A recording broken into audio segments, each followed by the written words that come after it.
America ಹಾಗೂ Israel ಜಂಟಿಯಾಗಿ Iran ಮೇಲೆ ಭೀಕರವಾಗಿ ವೈಮಾನಿಕ ದಾಳಿ ಮಾಡ್ತಾ ಇವೆ. ಇರಾನ್ನ ರಾಜಧಾನಿ ಟೆಹರಾನ್ನ ಗುರಿಯಾಗಿಸಿ ವೈಮಾನಿಕ ದಾಳಿಯನ್ನ ಮಾಡಲಾಗಿದ್ದು, ಭೀಕರ ದಾಳಿಯಿಂದಾಗಿ ಟೆಹರಾನ್ನಲ್ಲಿ ಭಾರೀ ಸ್ಫೋಟವಾಗಿದೆ. ದಟ್ಟ ಹೊಗೆ ಆವರಿಸಿದೆ. ವಸತಿ ಪ್ರದೇಶ ಹಾಗೂ ಸರ್ಕಾರಿ ಕಚೇರಿಗಳನ್ನೇ ಗುರಿಯಾಗಿಸಿಕೊಂಡು ದಾಳಿ ನಡೆಸಲಾಗ್ತಾ ಇದೆ. ಇರಾನ್ನಾದ್ಯಂತ ಹೈ ಅಲರ್ಟ್ ಘೋಷಣೆ ಮಾಡಲಾಗಿದೆ.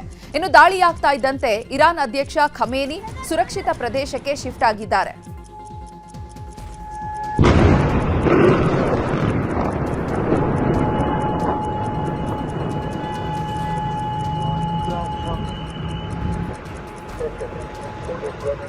ಇನ್ನು ಇರಾನ್ ಮೇಲಿನ ಇಸ್ರೇಲ್ ಅಮೆರಿಕ ಜಂಟಿ ದಾಳಿಯಿಂದಾಗಿ ಮಧ್ಯಪ್ರಾಚ್ಯದಲ್ಲಿರುವಂತಹ ಜನರು ಅಕ್ಷರಶಃ ನಲುಗಿ ಹೋಗಿದ್ದಾರೆ.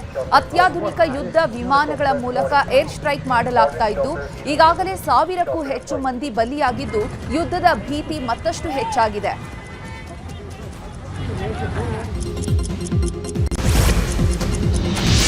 ಅಮೆರಿಕ ಹಾಗೂ ಇಸ್ರೇಲ್ನ ಜಂಟಿ ಕ್ಷಿಪಣಿ ದಾಳಿಗೆ ಹೆದರದ ಇರಾನ್ ಪ್ರತಿದಾಳಿಯನ್ನು ನಡೆಸಿದೆ. ಕತಾರ್, ದೋಹಾ, ಬಹ್ರೇನ್ ಸೇರಿದಂತೆ 8 ದೇಶಗಳಲ್ಲಿ ಇರಾನ್ ಖಂಡಾಂತರ ಕ್ಷಿಪಣಿ ದಾಳಿ ನಡೆಸಿದೆ. ಇನ್ನು ಕತಾರ್ನಲ್ಲಿ ಭಾರೀ ಸ್ಫೋಟದ ಸದ್ದು ಕೇಳಿಬಂದಿದೆ. ಇರಾನ್ ಮೊದಲಿಗೆ ಇಸ್ರೇಲ್ ಕಡೆಗೆ ಕ್ಷಿಪಣಿ ಮತ್ತು ಡ್ರೋನ್ ದಾಳಿ ನಡೆಸಿದೆ. ನಂತರ ಕುವೈಟ್ ಮತ್ತು ಕತಾರ್ನಲ್ಲಿನ ಸೇನಾ ನೆಲೆ ಸೇರಿದಂತೆ ಅಮೆರಿಕದ ಮಿಲಿಟರಿ ನೆಲೆಗಳನ್ನು ಗುರಿಯಾಗಿಸಿ ದಾಳಿ ನಡೆಸಿತು. ಇನ್ನು ಕತಾರ್ನಲ್ಲಿನ ಎಲ್ಲ ವಿಮಾನಗಳ ಸಂಚಾರವನ್ನು ತಾತ್ಕಾಲಿಕವಾಗಿ ನಿಷೇಧಿಸಿ ಕತಾರ್ ನಾಗರಿಕ ವಿಮಾನಯಾನ ಪ್ರಾಧಿಕಾರ ಆದೇಶವನ್ನು ಹೊರಡಿಸಿದೆ.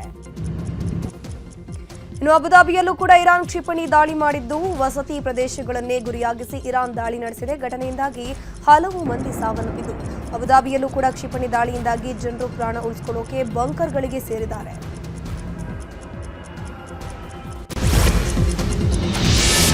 ಮಧ್ಯಪ್ರಾಚ್ಯ ಮತ್ತೆ ಭೀಕರ ಯುದ್ಧಕ್ಕೆ ಸಾಕ್ಷಿಯಾಗಿದೆ. ಇಸ್ರೇಲ್ ಅಮೆರಿಕ ಜಂಟಿ ದಾಳಿಗೆ ಇರಾನ್ ಅಕ್ಷರಶಃ ತತ್ತರಿಸಿ ಹೋಗಿದೆ. ಇದಕ್ಕೆ ಪ್ರತಿಯಾಗಿ ಇರಾನ್ ಕೂಡ ಇಸ್ರೇಲ್ ಸೇರಿದಂತೆ ಒಟ್ಟು 8 ದೇಶಗಳ ಮೇಲೆ ದಾಳಿ ಮಾಡಿದೆ. ಇದರ ಬೆನ್ನಲ್ಲೇ ಅಮೆರಿಕ ತನ್ನ ಮಧ್ಯಪ್ರಾಚ್ಯದ ಸೇನಾ ನೆಲೆಗಳಿಂದ ಇರಾನ್ ಮೇಲೆ ಅತ್ಯಂತ ಭೀಕರ ದಾಳಿಯನ್ನ ಪ್ರಾರಂಭಿಸಿದ್ದು, ಹಲವು ಸಾವು ನೋವಿಗೆ ಕಾರಣವಾಗಿದೆ. ದಕ್ಷಿಣ ಇರಾನ್ನ ಬಾಲಕಿಯರ ಶಾಲೆಯ ಮೇಲೆ ಅಮೆರಿಕ ಇಸ್ರೇಲ್ ವೈಮಾನಿಕ ದಾಳಿ ನಡೆಸಿದ್ದು, 36 ವಿದ್ಯಾರ್ಥಿನಿಯರು ಸಾವನ್ನಪ್ಪಿದ್ದಾರೆ ಅಂತ ಇರಾನ್ನ ಸರ್ಕಾರಿ ಸ್ವಾಮ್ಯದ IRNA ಸುದ್ದಿ ಸಂಸ್ಥೆ ತಿಳಿಸಿದೆ. ಇಸ್ರೇಲ್ ಹಾಗೂ ಅಮೆರಿಕ ದಾಳಿಗೆ ಪ್ರತಿಯಾಗಿ ಇರಾನ್ ಕೂಡ ಪ್ರತಿದಾಳಿಯನ್ನ ಮಾಡ್ತಾ ಇದ್ದು, ಬಹ್ರೇನ್ನಲ್ಲಿರುವಂತಹ ಅಮೆರಿಕದ ವಾಯು ನೆಲೆಗಳ ಮೇಲೆ ಬ್ಯಾಲಿಸ್ಟಿಕ್ ಮಿಸೈಲ್ ದಾಳಿ ಮಾಡಲಾಗಿದೆ. A short time ago, the United States military began major combat operations in Iran.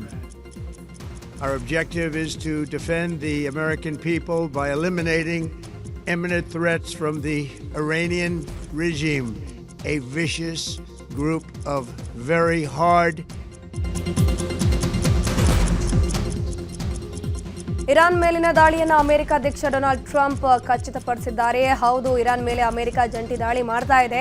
ಅಮೆರಿಕದ ಜನರ ಸುರಕ್ಷತೆಗಾಗಿ ನಾವು ಈ ಅಟ್ಯಾಕ್ ಮಾಡ್ತಿದ್ದೇವೆ. ಅಣ್ವಸ್ತ್ರ ಹೊಂದೋಕೆ ಇರಾನ್ ಯತ್ನಿಸ್ತಾ ಇದೆ. ಆದರೆ ಅಣ್ವಸ್ತ್ರವನ್ನ ಹೊಂದೋಕೆ ನಾವು ಇರಾನ್ಗೆ ಅವಕಾಶವನ್ನ ಕೊಡಲ್ಲ. ನಮ್ಮ ಜನರ ರಕ್ಷಣೆಗಾಗಿ ನಾವು ದಾಳಿಯನ್ನ ಮಾಡ್ತಿದ್ದೀವಿ ಅಂತಂದ್ರು. ಇಸ್ರೇಲ್ ಇರಾನ್ ನಡುವಿನ ಯುದ್ಧ ವಾತಾವರಣದ ಹಿನ್ನೆಲೆ ವಿಮಾನ ಸಂಸ್ಥೆಗಳಿಂದ ವಿಮಾನ ಹಾರಾಟ ಸ್ಥಗಿತ ಮಾಡಲಾಗಿದೆ. ಏರ್ ಇಂಡಿಯಾ, ಇಂಡಿಗೋ ಸಂಸ್ಥೆ ವಿಮಾನಗಳನ್ನು ಸ್ಥಗಿತ ಮಾಡಿದೆ. ಮಧ್ಯಪ್ರಾಚ್ಯಕ್ಕೆ ವಿಮಾನಗಳನ್ನು ಹಾರಾಟ ಮಾಡದಂತೆ ಸೂಚಿಸಲಾಗಿದೆ.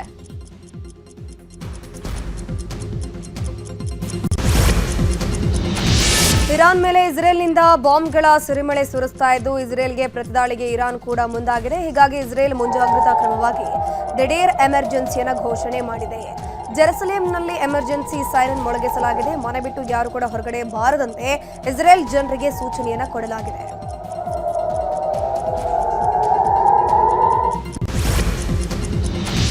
ವಿದೇಶದ ಸುದ್ದಿಗಳನ್ನು ನೋಡೋಣ. ಪಾಕ್ ಹಾಗೂ ಅಫ್ಘಾನಿಸ್ತಾನದ ಮಧ್ಯೆ ಯುದ್ಧದ ಕಾರ್ಮೋಡ ಕವಿದಿದೆ. ಅಫ್ಘಾನ್ನ ಜನವಸತಿ ಪ್ರದೇಶದ ಮೇಲೆ ಪಾಕ್ ದಾಳಿ ನಡೆಸಿದೆ. ಇನ್ನು ಇದಕ್ಕೆ ಪ್ರತಿಯಾಗಿ ಅಫ್ಘಾನಿಸ್ತಾನ ಕೂಡ ಪ್ರತಿದಾಳಿಯನ್ನು ಮಾಡಿದೆ. ಇನ್ನು ವೈಮಾನಿಕ ದಾಳಿಯ ವಿಡಿಯೋವನ್ನ ಅಫ್ಘಾನಿಸ್ತಾನ ರಿಲೀಸ್ ಮಾಡಿದೆ. ಇನ್ನು ಯುದ್ಧದಲ್ಲಿ ಸುಮಾರು 180ಕ್ಕೂ ಅಧಿಕ ಜನರು ಸಾವನ್ನಪ್ಪಿದ್ದಾರೆ. ದಾಳಿಯ ಬಗ್ಗೆ ವಿಶ್ವಸಂಸ್ಥೆ ಅಧ್ಯಕ್ಷ ಕಳವಳವನ್ನ ವ್ಯಕ್ತಪಡಿಸಿದ್ದಾರೆ.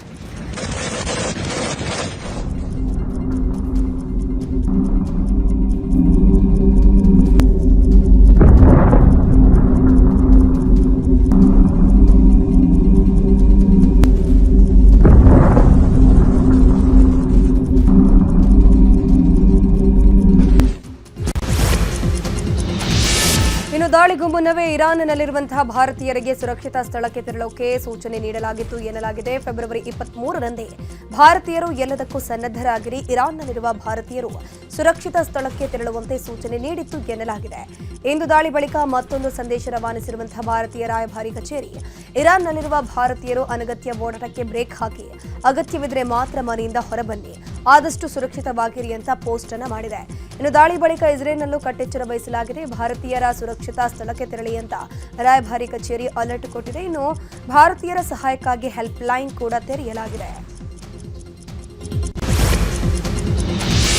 ಇರಾನ್ ಮೇಲೆ ಇಸ್ರೇಲ್ ಮತ್ತು ಅಮೆರಿಕ ಜಂಟಿಯಾಗಿ ದಾಳಿ ನಡೆಸಿದೆ. ಇದಕ್ಕೆ ಪ್ರತಿಯಾಗಿ ಇರಾನ್ ಕೂಡ ರಿವೆಂಜ್ ತೆಗೆದುಕೊಂಡು ಅಟ್ಯಾಕ್ ಮಾಡಿದ್ದು ಎರಡೂ ದೇಶಗಳ ಮಧ್ಯೆ ಉದ್ವಿಗ್ನ ಪರಿಸ್ಥಿತಿ ನಿರ್ಮಾಣವಾಗಿದೆ.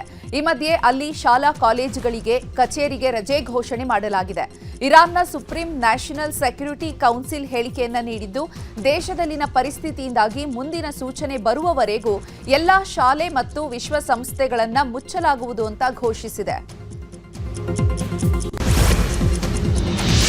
ಪಶ್ಚಿಮ ಏಷ್ಯಾದಲ್ಲಿ ಇಸ್ರೇಲ್ ಮತ್ತು ಇರಾನ್ ನಡುವೆ ಭುಗಿಲೆದ್ದಿರುವಂತಹ ಸಂಘರ್ಷವು ಕೇವಲ ಗಡಿಗಳಿಗೆ ಸೀಮಿತವಾಗದೆ ಜಾಗತಿಕ ಆರ್ಥಿಕತೆಯ ಮೇಲೆ ಸುನಾಮಿಯಂತೆ ಅಪ್ಪಳಿಸ್ತಾ ಇದೆ. ಈ ಯುದ್ಧದ ಕಾರ್ಮೋಡಗಳು ತೈಲ ಮಾರುಕಟ್ಟೆಯಲ್ಲಿ ಬೆಂಕಿಯನ್ನಿಟ್ಟರೆ ಸುರಕ್ಷಿತ ಹೂಡಿಕೆಯ ಆಶ್ರಯ ತಾಣವಾದ ಬಂಗಾರಕ್ಕೆ ಬಂಪರ್ ಬೇಡಿಕೆ ತಂದುಕೊಟ್ಟಿದೆ. ಭಾರತದಂತಹ ಆಮದು ಅವಲಂಬಿತ ರಾಷ್ಟ್ರಗಳಿಗೆ ಇದು ದ್ವಿಮುಖ ಪೆಟ್ಟು ನೀಡುವ ಆತಂಕ ಮೂಡಿಸಿದೆ. ಯುದ್ಧದ ತೀವ್ರತೆಯಿಂದಾಗಿ ಕಚ್ಚಾ ತೈಲದ ಬೆಲೆಗಳು ಗಗನಮುಖಿಯಾಗುವಂತಹ ಸಂಭವ ಕೂಡ ಇದೆ.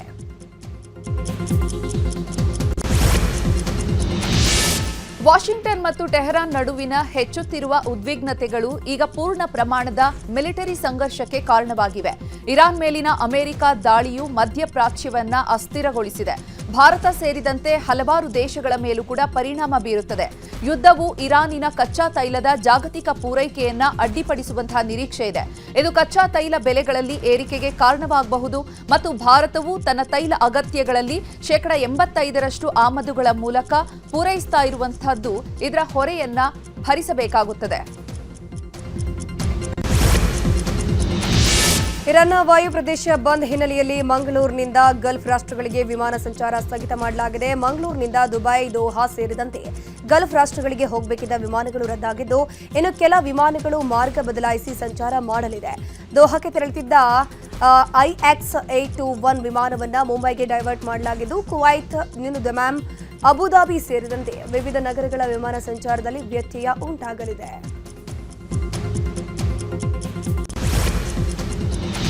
ದೇಶದ ಸುದ್ದಿಗಳನ್ನ ನೋಡೋಣ. ದಕ್ಷಿಣ ಆಫ್ರಿಕಾದಿಂದ ಭಾರತಕ್ಕೆ ಮತ್ತೆ 9 ಚೀತಾಗಳ ಆಗಮನವಾಗಿದೆ. ಆಫ್ರಿಕಾದ ಬೋಟ್ಸ್ತಾನದಿಂದ ಮಧ್ಯಪ್ರದೇಶದ ಕುನೋ ರಾಷ್ಟ್ರೀಯ ಉದ್ಯಾನವನಕ್ಕೆ ಇಂದು ಚೀತಾಗಳನ್ನು ತಂದು ಬಿಡಲಾಗಿದೆ. ಈ ಮೂಲಕ ಭಾರತದಲ್ಲಿ ಚೀತಾಗಳ ಸಂಖ್ಯೆ 48ಕ್ಕೆ ಏರಿಕೆಯಾಗಿದೆ. 4 ವರ್ಷಗಳ ಚೀತಾ ಪುನರುಜ್ಜೀವನ ಯೋಜನೆಯ ಭಾಗವಾಗಿ ಆಫ್ರಿಕಾದಿಂದ ಚೀತಾಗಳನ್ನು ಭಾರತಕ್ಕೆ ತರಲಾಗಿದೆ.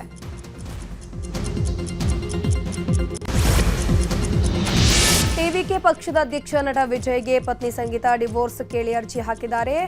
ನಟಿ ತ್ರಿಷಾ ಜೊತೆಗೆ ಸಂಬಂಧ ಇದೆ ಎಂಬ ಗುಸುಗುಸು ಜೋರಾದ ಬೆನ್ನಲ್ಲೇ ವಿಜಯ್ ಅವರಿಂದ ಪತ್ನಿ ಸಂಗೀತಾ ರಾಮಲಿಂಗಂ ದೂರ ಆಗ್ತಿದ್ದಾರೆ. ವಿಜಯ್ ದಾಂಪತ್ಯ ಜೀವನ ಅಂತ್ಯ ಆಗ್ತಿರೋದಕ್ಕೆ ತಮಿಳು ರಾಜಕೀಯದಲ್ಲಿ ದೊಡ್ಡ ಚರ್ಚೆ ಆಗ್ತಿದೆ. ಹಾಗೆಯೇ ಎಲೆಕ್ಷನ್ ಗೆದ್ದು ವಿಜಯ್ ಸಿಎಂ ಆಗಬೇಕೆಂಬ ಆಸೆಯಲ್ಲಿರುವಂತಹ ಅಭಿಮಾನಿಗಳಿಗೆ ಟೆನ್ಷನ್ ಆಗಿದೆ.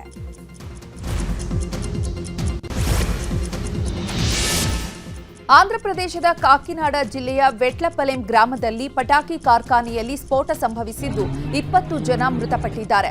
ಈ ಭೀಕರ ಸ್ಫೋಟದಲ್ಲಿ 8ಕ್ಕೂ ಹೆಚ್ಚು ಮಂದಿ ಗಾಯವಾಗಿದ್ದು ಆಸ್ಪತ್ರೆಗೆ ದಾಖಲಿಸಲಾಗಿದೆ. ಸೂರ್ಯಶ್ರೀ ಪಟಾಕಿ ತಯಾರಿಕಾ ಕಾರ್ಖಾನೆಯಲ್ಲಿ ಈ ಅವಘಡ ನಡೆದಿದ್ದು, ಕಾರ್ಖಾನೆಗೆ ಸರ್ಕಾರ ಆದೇಶಿಸಿದೆ. ತನಿಖೆಗೆ ಸರ್ಕಾರ ಆದೇಶವನ್ನು ನೀಡಿದೆ. ಸ್ಫೋಟದ ತೀವ್ರತೆಗೆ ಕಾರ್ಖಾನೆ ಛಿದ್ರವಾಗಿದೆ. ಸುಮಾರು 5 ಕಿಲೋಮೀಟರ್ ವರೆಗೂ ಕೂಡ ಸ್ಫೋಟದ ಶಬ್ದ ಕೇಳಿಸಿದ್ದು ಜನ ಬೆಚ್ಚಿ ಬಿದ್ದಿದ್ದಾರೆ.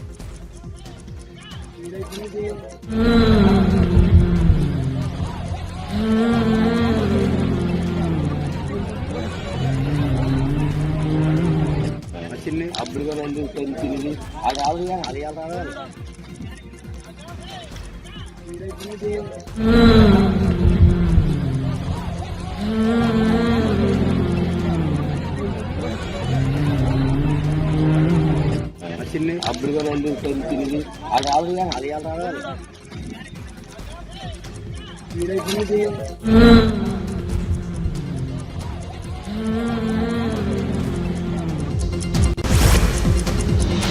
ಈಗ ರಾಜಕೀಯ ವಲಯದ ಪ್ರಮುಖ ವಿದ್ಯಮಾನಗಳು.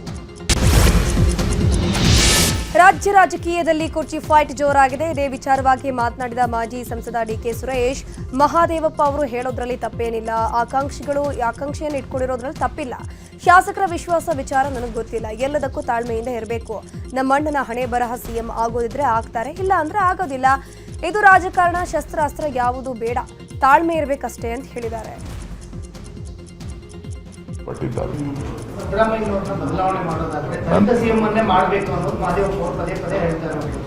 ಎಲ್ರಿಗೂ ಆಸೆ ಇದೆ, ತಪ್ಪೇನಿಲ್ಲ. ನನಗೆ ಗೊತ್ತಿಲ್ಲ ರೀ ಅವ್ರಿಗೆ ನೋಡಿ, ಶಾಸಕರಿಗೆ ಏನು ವಿಚಾರಧಾರೆಗಳಿದೆ ಶಾಸಕರಿಗೆ ಸಂಬಂಧಪಟ್ಟಿದ್ದು, ಅದು ನನಗೆ ಸಂಬಂಧಪಟ್ಟಿದ್ದಲ್ಲ. ನಾನು ಹೇಳಿದ್ದೀನಲ್ರಿ, ನಮ್ಮಣ್ಣನ ಹಣೆ ಬರ ಇದ್ರೆ ಆಗ್ತಾರೆ. ನಮ್ಮಣ್ಣನ ಹಣೆ ಬರ ಇಲ್ಲ ಅಂತ ಅಂದ್ರೆ ಯಾರೇನು ಮಾಡ್ಲಿಕ್ಕೆ ಆಗುದಿಲ್ಲ. ಎಲ್ಲರೂ ತಾಳ್ಮೆ ಇರಲಿ. ಶಸ್ತ್ರ ಇದ್ರೆ ತಾನೇ ತ್ಯಾಗ ಮಾಡಕ್ಕೆ, ಶಸ್ತ್ರನೇ ಇಲ್ವಲ್ಲ.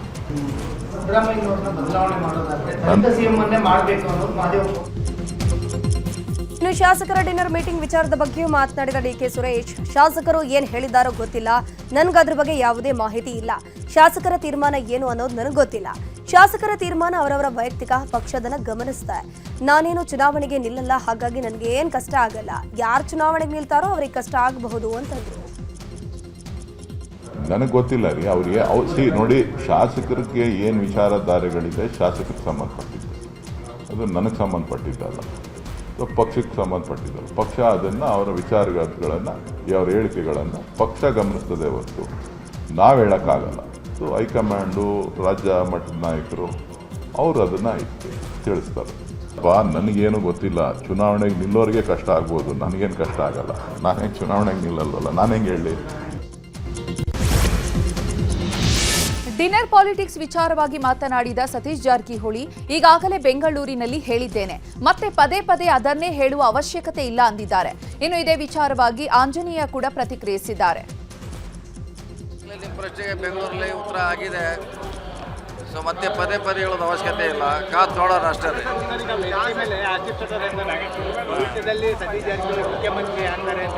ಹೇಳೋದು ಬಹುಶಃ ಈಗ ನಾಳೆ ಅಲ್ಲ,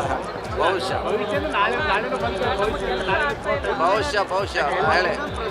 ಒಂದು ಕಡೆ ಆಗುತ್ತೆ, ಒಂದು ಕಡೆ ಆಗೋಲ್ಲ, ಎರಡೂ ಆಗಿದೆ. ಕೆಲವು ಆಗಿಲ್ಲ ಒಪ್ಕೋತೀವಿ, ಆಗಿದ್ದು ಕೂಡ ಇದೆ, ಭಾಳಷ್ಟು ಇದೆ. ಇಲ್ಲ ಸದ್ಯ ಭಾಳ ಮೀಸಲಾತಿ ಇಲ್ಲ ಸದ್ಯಕ್ಕೆ. ಯಾರಿಂದ ಯಾರು ತಡೆ ಹಿಡಿದವ್ರು, ಯಾರು ಕೋರ್ಟ್ ಹಿಡ್ದಿದ್ದಾರೆ. ಅವ್ರವ್ರ ಅಭಿಪ್ರಾಯ ಹೇಳ್ಕೊಳ್ಳಿ, ಏನಂತ ನಿಮಗೆ ಗೊತ್ತಿದೆಯೋ ಇಲ್ಲ ಯಾರಿಗೂ ಗೊತ್ತು. 90ರಲ್ಲಿ ನೀವು ಹುಟ್ಟಿದ್ರೋ ಇಲ್ಲೋ, ವೀರಪ್ಪ ಮೊಯ್ಲಿಯವರು ಮುಖ್ಯಮಂತ್ರಿ ಆಗಿದ್ದರು.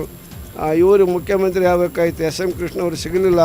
ಅವರು ಮತ್ತು ರಾಜಶೇಖರ ಮೂರ್ತಿ ಅಂತರು ದಿನ ಒಬ್ಬೊಬ್ಬರ ಮನೆಯಲ್ಲಿ ಊಟ ಎಲ್ಲ ನಿಲ್ಲಿಸ್ಬೇಕು ಅಂತಂದೇಳಿ 3 ವರ್ಷ ಮಾಡಿದರು. 3 ವರ್ಷನೂ ಆದರೂ ಇಳಿಲಿಲ್ಲ ಅವರು.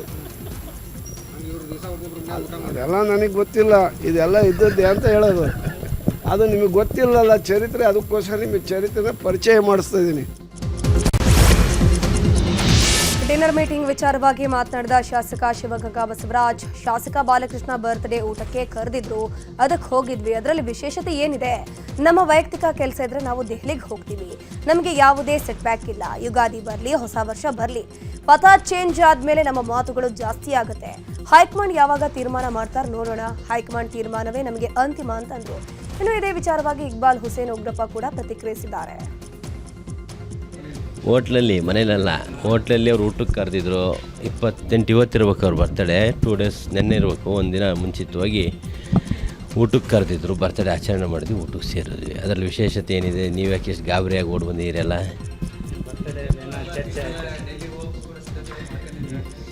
ಯಾವುದೂ ಡೆಲ್ಲಿ ಇಲ್ಲ, ಏನೂ ಇಲ್ಲ. ನಮ್ಮ ವೈಯಕ್ತಿಕ ಕೆಲಸಗಳಿದ್ರೆ ಯಾವಾಗಲೂ ಹೋಗಿದ್ದೀವಿ, ಮುಂದೆ ಹೋಗ್ತೀವಿ. ಬೇರೆ ವಿಶೇಷ ಅರ್ಥ ಅದರಲ್ಲಿ ಕಲ್ಪಿಸೋದು ಬೇಡ. ಯಾವುದು ಸೆಟ್ ಬ್ಯಾಕ್ ಇಲ್ಲ, ಏನೂ ಇಲ್ಲ, ಎಲ್ಲ ಪೂರ್ವಕವಾಗಿದೆ, ಒಳ್ಳೆಯದು. ಜಪ ಇನ್ನೂ ಎದ್ದುಳಿಲ್ಲ ಗುರುಗಳು.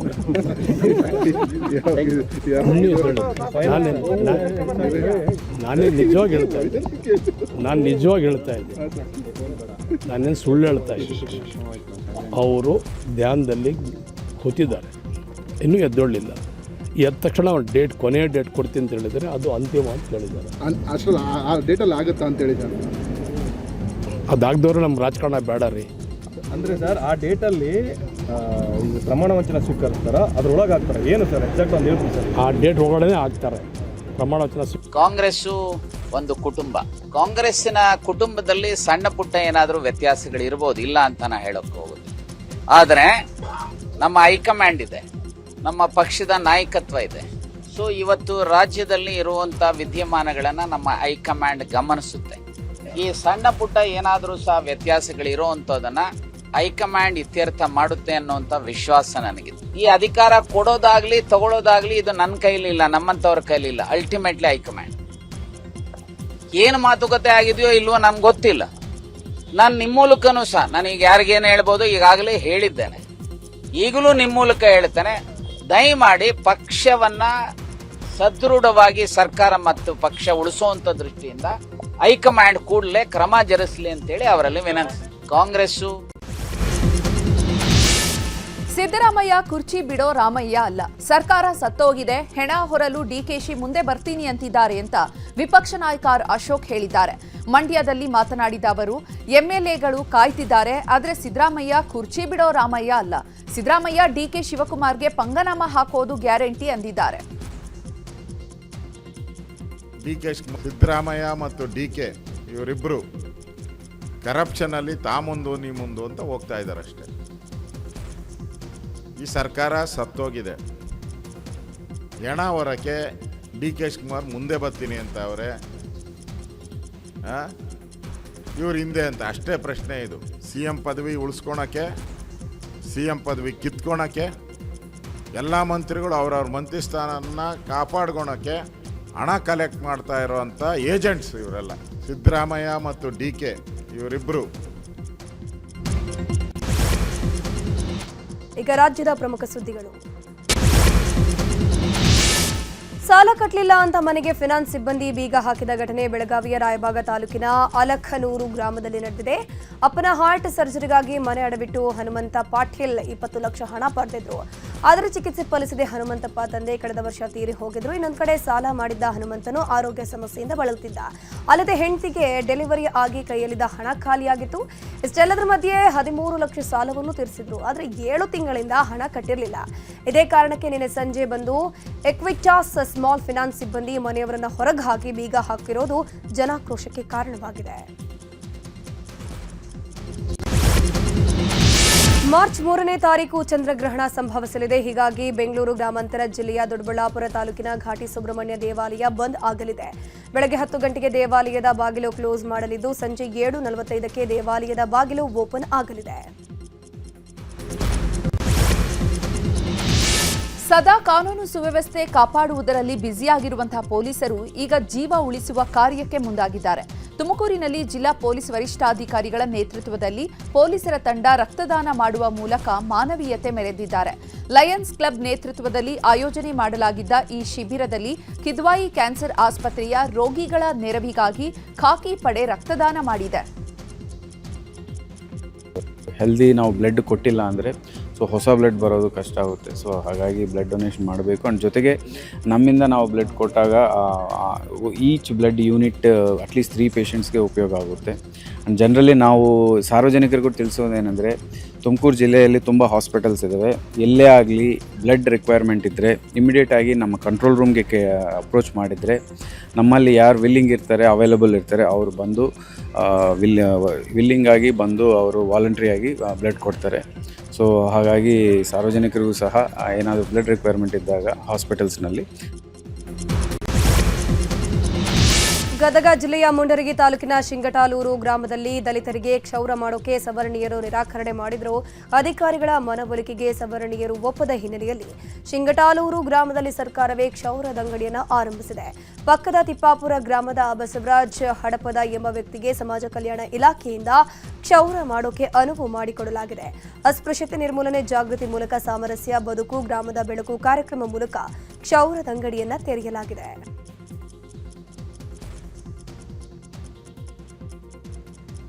ಕೆಲವೊಂದು ನ್ಯೂನತೆಗಳೇನಿದೆ, ಇವು ಕೊನೆಗಾಣಬೇಕು ಅಂತಂದ್ರೆ ಒಂದೇ ಒಂದು ಅಸ್ತ್ರ ಏನು ಅಂತಂದ್ರೆ ಶಿಕ್ಷಣ. ನೀವು ಶಿಕ್ಷಣ ಪಡಿಲಿಲ್ಲ ಅಂದ್ರೆ ದೇವರಾಣೆ ಮಾಡಿ ಹೇಳ್ತೇನೆ, ಬಿಡಾಡಿ ನಾಯಿಗಿಂತ ಕೀಳಾಗಿ ನಿಮ್ಮನ್ನು ಕಾಣ್ತೇನೆ. ಇಷ್ಟು ಮಾತ್ರ. ದೇವನಹಳ್ಳಿಯಲ್ಲಿರುವಂತಹ ಖಾಸಗಿ ವಸತಿ ಶಾಲೆಯಲ್ಲಿ ಶಾಲಾ ಪ್ರಿನ್ಸಿಪಲ್ 8ನೇ ತರಗತಿ ವಿದ್ಯಾರ್ಥಿನಿ ಮೇಲೆ ಲೈಂಗಿಕ ದೌರ್ಜನ್ಯ ಎಸಗಿರುವ ಆರೋಪ ಕೇಳಿಬಂದಿದೆ. ಅಧಿಕ ಮಾರ್ಕ್ಸ್, ಫ್ರೀ ಎಜುಕೇಷನ್ ಕೊಡ್ತೀನಿ ಅಂತ ಹೇಳಿ ಮಧ್ಯರಾತ್ರಿ ಕರೆದೊಯ್ದು ಬಾಲಕಿಗೆ ಲೈಂಗಿಕ ಕಿರುಕುಳ ನೀಡಿದ್ದಾನಂತೆ. ಅಲ್ಲದೆ ಬಾಲಕಿ ಗರ್ಭಧಾರಣೆಯನ್ನು ತಪ್ಪಿಸಲು ಆಹಾರದಲ್ಲಿ ಔಷಧಿಯನ್ನು ಕೂಡ ಹಾಕಿ ತಿನ್ನಿಸಿದ್ದಂತೆ. ಯಾರಿಗಾದ್ರೂ ಈ ವಿಚಾರವನ್ನ ಹೇಳಿದ್ರೆ ಫೇಲ್ ಮಾಡ್ತೀನಿ ಅಂತ ಬೆದರಿಕೆಯನ್ನ ಹಾಕಿದ್ದಾನೆ. ಅಲ್ಲದೆ ಪೋಷಕರಿಂದಲೂ ದೂರ ಇರುವಂತೆ ಹೆದರಿಸಿದ್ನಂತೆ. ಇನ್ನು ಅಕ್ಕನ ಮೇಲೆ ಲೈಂಗಿಕ ದೌರ್ಜನ್ಯವನ್ನ ನೋಡಿದಂತಹ ತಂಗಿ ರಾತ್ರಿ ಬಾತ್ರೂಮ್ನಲ್ಲಿ ಅಡಗಿಕೊಂಡು ಕೀಚಕನಿಂದ ಎಸ್ಕೇಪ್ ಆಗಿದ್ದಾಳೆ. ಬಳಿಕ ಪೋಷಕರಿಗೆ ಮಾಹಿತಿಯನ್ನ ಮುಟ್ಟಿಸಿದ್ದಾರೆ.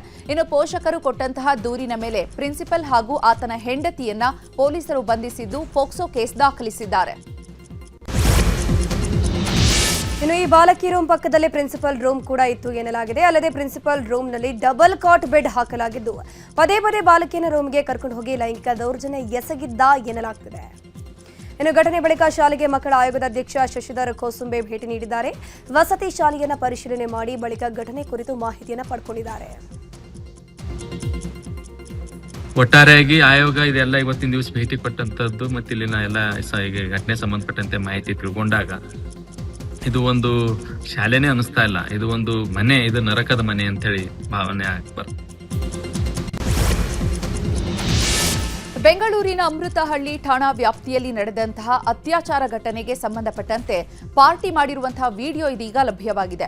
ಆರೋಪಿಗಳು ಯುವತಿಯರ ಜೊತೆ ಬಿಂದಾಸ್ ಆಗಿ ಮೋಜು ಮಸ್ತಿಯಲ್ಲಿ ತೊಡಗಿದಂತಹ ವಿಡಿಯೋ ವೈರಲ್ ಆಗಿದೆ. ಇದರ ಜೊತೆಗೆ ಮತ್ತೊಂದು ವಿಡಿಯೋ ಕೂಡ ನ್ಯೂಸ್ 18ಗೆ ಲಭ್ಯವಾಗಿದ್ದು, ಆರೋಪಿ ಡಿಕ್ಸನ್ ಜೊತೆ ಸಂತ್ರಸ್ತೆ ವಿಡಿಯೋ ಮಾಡಿದ್ದು ಸದ್ಯ ಪಾರ್ಟಿಯ ಹಲವು ವಿಡಿಯೋಗಳನ್ನು ಸಂಗ್ರಹಿಸಿ ಪೊಲೀಸರು ತನಿಖೆ ನಡೆಸುತ್ತಿದ್ದಾರೆ. ಅಮೃತಹಳ್ಳಿ ಪೊಲೀಸರಿಂದ ತನಿಖೆ ಮುಂದುವರೆದಿದೆ. ಪಾರ್ಟಿ ನಡೆದಂತಹ ಸ್ಥಳ ಯಾರದ್ದು ಅಂತ ಪೊಲೀಸರು ತನಿಖೆ ಮಾಡ್ತಿದ್ದಾರೆ.